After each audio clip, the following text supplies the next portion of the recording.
Mheshimiwa Balozi Emmanuel Nchimbi, Makamu wa Rais wa Jamhuri ya Muungano wa Tanzania, Mheshimiwa Dr. Hussein Ali Mwinyi, Rais wa Zanzibar na Mwenyekiti wa Baraza la Mapinduzi, Mheshimiwa Dr. Mwigulu Lameck Nchemba, Waziri Mkuu wa Jamhuri ya Muungano wa Tanzania, Mheshimiwa Musa Azzan Zungu, Spika wa Bunge la Jamhuri ya Muungano wa Tanzania, naomba nitambue uwepo wa uongozi wa Chama cha Mapinduzi, makamu mwenyekiti na katibu mkuu na viongozi wote wa vyama vya siasa waliopo nasi hapa. Tambue uwepo wa waheshimiwa mawaziri na manaibu mawaziri mkiongozwa na Waziri wa Fedha ambaye leo sekta yake ndiyo imetukusanya hapa, Balozi Dr. Moses Kusiluka, katibu mkuu kiongozi, na Engineer Zena Said, katibu mkuu kiongozi Serikali ya Mapinduzi Zanzibar. Nitambue uwepo wa mwanasheria mkuu wa serikali Hamza Johari na pacha wake kutoka Zanzibar kama yupo. Mwenyekiti wa tume Balozi Ombeni Sefue, wajumbe wa tume na secretariat ya tume, waheshimiwa wabunge mliopo nasi, Mheshimiwa mkuu wa mkoa wa Dar es Salaam Albert Chalamila na wakuu wa mikoa mingine mliopo nasi, pamoja na maras makatibu tawala wa mikoa, makatibu wakuu na naibu makatibu wakuu mliopo nasi, wakuu wa vyombo vya ulinzi na usalama, wakuu wa wilaya, viongozi wa taasisi za serikali na sekta binafsi, waheshimiwa mabalozi, wawakilishi na wakuu wa taasisi za kimataifa, waheshimiwa viongozi wa dini, ndugu zangu wanahabari, wageni waalikwa, mabibi na mabwana, Jamhuri ya Muungano wa Tanzania, kazi na utu. Waheshimiwa, awali ya yote nami niungane na aliyenitangulia kusema kumshukuru Mwenyezi Mungu tujalia kukutana tena hapa leo katika tukio hili muhimu la kupokea ripoti ya Tume ya Rais ya kutathmini maboresho ya mfumo wa kodi nchini. Aidha, nitoe pongezi zangu za dhati kwa mwenyekiti wa tume Balozi Ombeni Sefue, wajumbe pamoja na secretariat nzima ya tume hii kwa kazi nzuri na kubwa na ya kizalendo mlioifanya kwa bidii, uvumilivu na weledi mkubwa. Asanteni sana. Pamoja na tume, ni washukuru wote walioshiriki kwa njia moja au nyingine katika kufanikisha kazi hii, walio ndani na nje ya nchi. Naona washukuru, asanteni sana. Ndugu viongozi na wananchi, nilifanya maamuzi ya kuunda tume hii ili kufanya tathmini ya kina ya mfumo wetu wa kodi kufuatia malalamiko ya muda mrefu kutoka kwa wananchi, wafanyabiashara, wawekezaji pamoja na wadau wa maendeleo kuhusu changamoto za mfumo wa kodi nchini. Lakini pamoja na hayo, mabadiliko ndiyo maendeleo. Napokaa muda mrefu lazima mjitathmini na mjibadilishe. Hata nyoka naye hujibadilisha, si ndio? Anavua gamba, anaacha, anakwenda akiwa mpya. Kwa na sisi tunataka kuvua gamba la malalamiko ya kodi ili tuende tuwe wapya. Kwa tumeunda tume hii miaka 35 takriban baada ya tume ya Mtei kama alivyoisema mwenyekiti wa tume hapa, ambayo ilifanya kazi mwaka 1989 hadi 1991, na yenyewe ilipitia na ilifanya uchunguzi kuhusu mapato ya umma, kodi na matumizi ya serikali kwa wakati ule. Kwa hiyo tume hii iliyoongozwa na Balozi Sefue ina lengo la kuhuisha mfumo tulionao wa kodi ili uendane na mahitaji ya sasa ya kiuchumi, kiuwekezaji na kibiashara. Kwa maneno mengine, tunajisahihisha. Na ndio sera yetu, si ndio? Toka tulikotoka, tunakwenda, tunafanya, tunajisahihisha. Ndugu zangu, ripoti hii imekamilika na imekabidhiwa katika kipindi ambacho nchi yetu tunakwenda kutekeleza au tunaanza utekelezaji wa dira yetu ya 2050 dira ambayo mwelekeo wetu ni kukua kwa uchumi kufikia uchumi wa fedha nyingi trilioni 1 ifikapo 2050. Inshallah Mungu atujalie tufike huko. Lakini dira hii inatuambia kwamba utekelezaji wake katika vipindi vya miaka mitano tunavyoikata, 22% ya utekelezaji wa dira hii utafanywa na serikali, 70% ni sekta binafsi na wadau wengine, na 8% ndio mashirika ya umma. Kwa lazima tujisahihishe kwenye sera za kodi, sheria za kodi na practices zetu au ufanyaji wa mambo yetu kwenye kodi. Lakini pia ripoti hii imekabidhiwa kipindi ambacho dunia inapitia mabadiliko makubwa ya kiteknolojia, kiuchumi na kisiasa. Tunashuhudia ushindani wa kiteknolojia, migogoro ya kiuchumi na kibiashara baina ya mataifa makubwa, mabadiliko ya mikakati ya biashara za kimataifa, ikiwemo mwelekeo wa mataifa kuhamishia uzalishaji karibu na masoko. Soko kubwa yako huko, wanasema nini, kusini kwa dunia, sio Afrika na wenzetu tulioko huku. Kwa sasa wazalishaji wakubwa wanasogea karibu na masoko. Sasa masoko na yenyewe lazima yawe responsive, tubadilike, tuwapokee, tufanye nao vile inavyotakiwa ili waweze kuzalisha, wao wapate na sisi tupate. Aidha, changamoto za nishati, mabadiliko ya tabia nchi, siasa za kidunia, migogoro ya kikanda na vyovyote vinaathiri kwa kiasi kikubwa mtiririko upatikanaji wa mitaji, uwekezaji na mnyororo wa ugavi duniani. Kwa lazima kama Tanzania, kama nchi, lazima twende na mtindo huo, twende na dunia inavyokwenda. Katika mazingira haya ya uchumi wa dunia, mazingira mapya, New World Economic Order, nchi zinazoweza kunufaika au kufanikiwa ni zile zenye sera thabiti na zinazotabirika za kiuchumi, kiuwekezaji na kibiashara, pamoja na mifumo imara ya kitaasisi na usimamizi wake. Aidha, matumizi ya rasilimali za ndani katika kujenga uchumi wa nchi ni nguzo muhimu kwa wakati tulionao, na ndio maana tunasema tukusanye zaidi ili kwa kiasi kikubwa tufanye mambo yetu wenyewe kwa makusanyo yetu. Katika hatua nyingine, mfumo bora wa kodi ni sehemu ya mkakati wa kujenga uchumi imara, jumuishi na shindani, na ni nyenzo muhimu inayoiwezesha serikali kukusanya rasilimali zinazohitajika kwa ajili ya maendeleo ya nchi na ustawi wa watu wake. Kwa msingi huo, serikali na wadau mbalimbali tunao wajibu wa kuhakikisha kwa nchi yetu inakuwa na mfumo bora wa kodi utakaorahisisha kufuatilia makusanyo ya kodi kwa ufanisi, ikiwemo kudhibiti mianya ya ukwepaji wa kodi kama mapendekezo ya tume yalivyosema. Vile vile, maboresho ya mfumo wa kodi ni nyenzo muhimu katika safari yetu ya kufikia malengo ya muda mrefu ya maendeleo ya taifa letu yaliyoainishwa katika dira yetu ya 2050, ambayo ni kujenga Tanzania yenye uchumi imara unaoongozwa na uzalishaji, unaoshindana kimataifa na unaowanufaisha wananchi wengi zaidi. Hayo ndio malengo yetu kwenye dira, na huko ndiko tunakoelekea.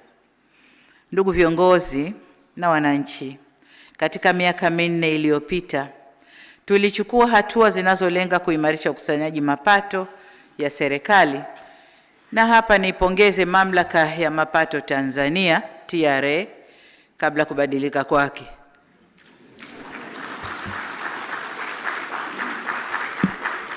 Tutalijadili serikalini kama tunataka kubadilika au vipi, tutakwenda kwenye services au jina jingine, lakini kwa sasa TRA. Niwapongeze kwa kazi nzuri wanayoendelea kuifanya katika kuboresha mifumo ya ukusanyaji wa mapato. Wamejitahidi sana, na kama mnavyojua tumekuwa sana. Lakini mahitaji ya nchi ni makubwa, rasilimali fedha inahitajika nyingi sana, bado tunatakiwa kukusanya. Na kweli kuna fedha ambayo bado hatujaikusanya. Kwa lazima tuikusanye ili tuweze kufanya mambo yetu. Niwapongeze pia wafanya biashara na wananchi wote kwa ujumla kwa moyo wa uzalendo wa kuendelea kulipa kodi kwa hiari bila shuruti. Ingawa bado kuna wakwepaji, lakini wengi wakishikwa hivi wanalipa kwa hiari bila shuruti. Asanteni sana kwa kuunga mkono juhudi hizo za serikali. Na ndio maana tunasogea. Wananchi wanapolalamika mvua imeharibu barabara, si muda mrefu wizara husika ipo kutengeneza barabara, kwa sababu fedha tunakusanya. Kila linalolalamikiwa tupo kurekebisha, kwa sababu fedha tunakusanya. Tusipokusanya hatuwezi kufanya chochote. Kwa hiyo niwasihi sana wananchi, tuendelee na desturi nzuri ya kulipa kodi ili tuweze kufanya mambo yetu. Waheshimiwa, makusanyo haya ninayoyazungumza, na nimeangalia katika ripoti ya tume, nilipata bahati ya kuangalia draft yao, nikaona wameripoti mapato ya miaka 4 na kila mwaka mapato yamekuwa yakipanda, trend inaongezeka vizuri. Kwa hiyo makusanyo haya yanatokana na ukuaji wa uchumi pamoja na juhudi za kuimarisha utendaji na uwajibikaji katika taasisi zetu za ukusanyaji wa mapato, ingawa bado kama tume walivyosema tunahitaji kufanya vizuri zaidi. Pamoja na mafanikio haya, bado tuna fursa kubwa ya kufanya vizuri zaidi, ikiwemo kuhakikisha kuwa wananchi wengi zaidi wanashiriki kikamilifu katika shughuli rasmi za uchumi. Hadi sasa bado kuna idadi kubwa ya wananchi wanaofanya shughuli za kiuchumi katika sekta isiyo rasmi, hali inayowakosesha fursa muhimu kama vile kupata mikopo, kukuza mitaji na masoko, ujuzi na maarifa ya biashara, pamoja na kushiriki kikamilifu katika uchumi wa kisasa. Kwa sababu hiyo, tutaendelea kuboresha mazingira ya kisera na kisheria ili kukuza shughuli za kiuchumi, biashara na uwekezaji nchini. Suala la urasimishaji wa biashara na shughuli za kiuchumi litapewa kipaumbele ili tuweze kujenga uchumi jumuishi kwa maendeleo ya taifa letu.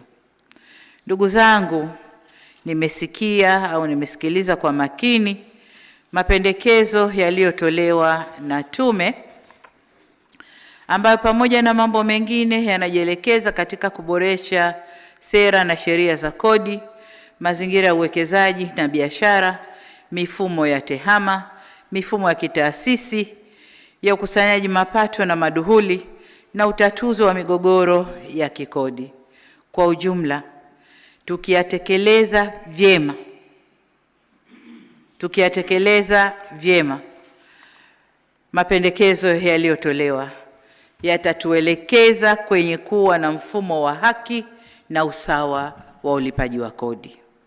Kuna malalamiko mengi kwa wafanyabiashara, wengine wanalipa sawa inavyotakiwa, wengine wana vichochoro vya kupita wanalipa kidogo, wengine ilikuwa na kikao na mkuu wa TRA wiki zilizopita hapa kuhusu mafuta ya kula. Kuna wanaozalisha, kuna wanaopitisha magendo, yanapita hayalipiwi kodi, na kwa hiyo uwanja wa soko hauko sawa. Kwa hiyo kuna mambo yote hayo ya kuyatazama. Sasa mapendekezo haya yatatuelekeza huko, kuwa na kodi ya haki na usawa kwa kila mfanya biashara kwa kiwango cha biashara anachokifanya, na sio wengine wakubwa, wengine ndio wenye nchi hawalipi, wengine sio hivyo. Lakini pia inatuelekeza kuwa na utulivu kwenye ulipaji wa kodi, sera ziwe zimetulia na zinaeleweka za ulipaji wa kodi, lakini pia zinatekelezeka. Vile vile kuwe na tafsiri moja ya kisheria inayoeleweka, sio sheria ambazo mfanyabiashara kikisoma kifungu hicho anauelewa tofauti, na mkusanyaji wa mapato akisoma kifungu hicho anauelewa tofauti. Lakini tuwe na sheria ambazo kifungu kinachosema kisimame hivyo na kiwe hivyo kwa mfanyabiashara na mkusanyaji wa kodi. Lakini kwa upande mwingine, sera zetu au kodi zetu ziwe neutral, hazikandamizi watu, hazipendelei watu. Ziwe neutral, fanye biashara, alipe kodi, serikali ikusanye mapato, tuendelee kufanya kazi zetu na zisiumize wale ambao wanajinaniki uchumi, lakini kodi ambazo zinakuza biashara na zinakuza mapato nchini. Lakini jengine zitutoshe, tuendelee kuongeza wigo wetu wa ukusanyaji. Amesema mwenyekiti wa tume hapa kwamba mapendekezo walioyatoa tukiyatekeleza yatatusogeza basi mpaka tufikia 18% ya GDP ya ukusanyaji wa kodi zetu. Tutakuwa tunasogea na vile viwango vilivyowekwa na ulimwengu polepole mpaka tutafika tunakokwenda. Hii tutosheleze kuweza kufanya matumizi na huduma za ndani ya nchi. Tuweze yale makubwa, tutawalika private sector, tutaalika uwekezaji, tutaalika watu wengine tuje tufanye nao. Tunarekebisha sera yetu ya PPP, Public Private Sector Partnership. Tunakwenda kuifanyia marekebisho na yenyewe ili mambo makubwa tufanye na private sector, lakini yale ya ndani, maji, umeme, elimu, barabara, maintenance zake na nini, yote tuwe tuna pesa ya kutosha tuweze kufanya wenyewe badala ya kunyosha mabakuli na kuomba. After all, mabakuli yenyewe siku hizi hayaingizwi kitu. Sasa hivi ni aid na ni trade for aid, sio? Yaani tufanye biashara, tusaidiane. Anayekuja apate na sisi tupate. Yale ya misaada tu tupeni. Mikopo ipo, lakini misaada safi imepungua kwa kiasi kikubwa. Kwa hiyo tukusanye ndani ili tuweze kufanya mambo yetu. Na wananchi walielewe hilo. Walipe kodi, tukusanye, tutoe huduma. Serikali iweze kutoa huduma. Bila kodi serikali haitaweza kutoa huduma.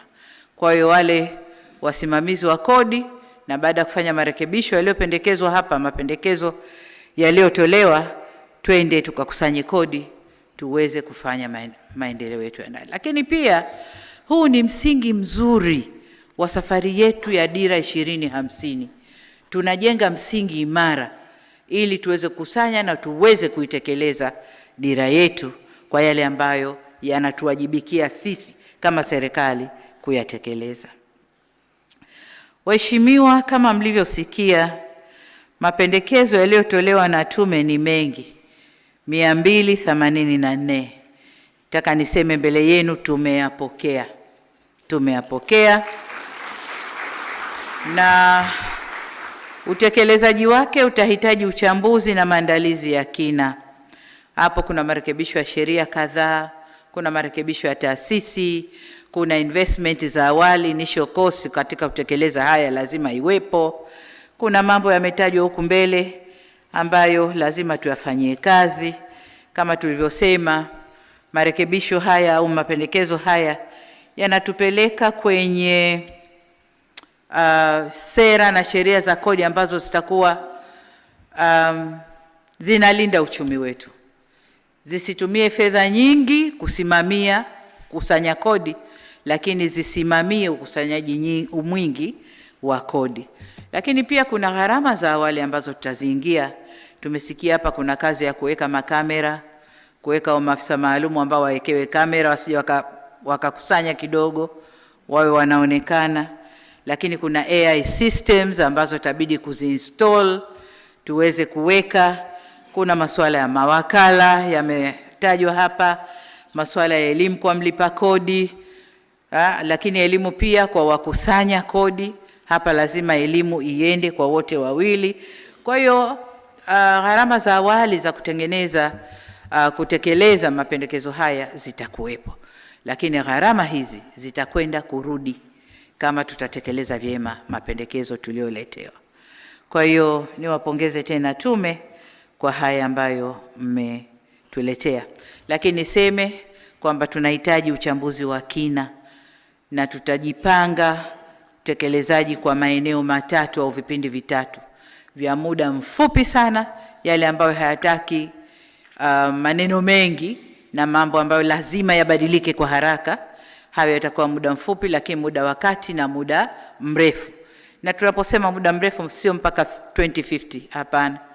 Mwenyekiti, kama ulivyosema, mimi napendelea kwamba ninapotoka niache hii kitu imekamilika na niwe nimejenga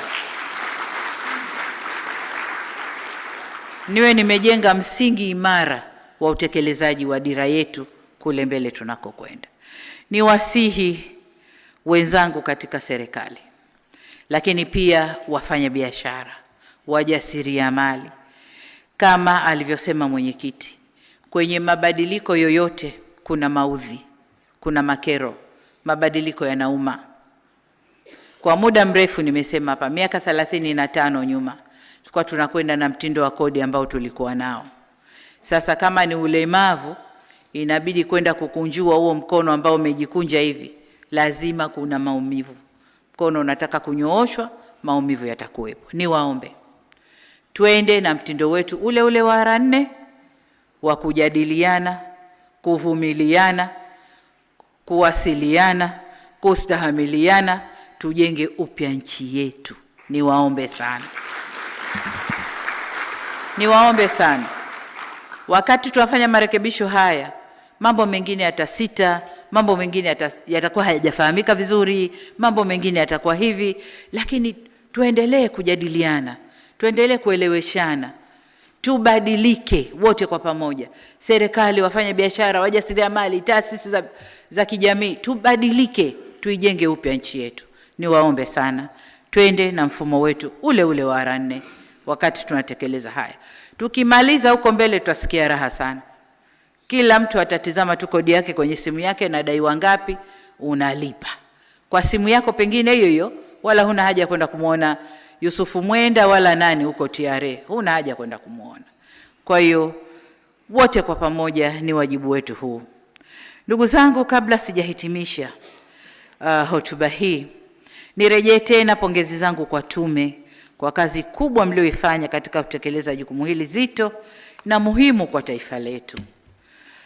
Niwaambie leo mmekabidhi ripoti, lakini nadhani bado tutakuwa na kazi na nyinyi, kwa sababu nyinyi ndio mmeona, nyinyi mmetoa mapendekezo. Taasisi zetu zitataka ufafanuzi kwa kina wa yale ambayo mmeyaona na mapendekezo, kwa bado tutaendelea kuwatumia. Tutakapowataka mje tufanye kazi pamoja, tunaomba mtupe ushirikiano wenu. Lakini kwa hatua hii niwapongeze sana kwa kazi nzuri ambayo mmeifanya. Ripoti hii inabashiria wajibu wa pamoja katika kutekeleza mkakati wa uboreshaji wa mifumo ya kodi nchini. Hivyo basi, serikali itashirikisha sekta binafsi, taasisi za kijamii na wananchi katika hatua za utekelezaji wa mapendekezo haya. Na baada ya kusema hayo, sasa nitamke rasmi kuwa nimepokea ripoti ya Tume ya Rais ya maboresho ya kodi na mapendekezo yake, na serikali tunakwenda kuifanyia kazi kikamilifu. Asanteni sana kwa kunisikiliza. Asante, makofi mengi kwa Mheshimiwa Rais. Bado tuongeze tena makofi mengi.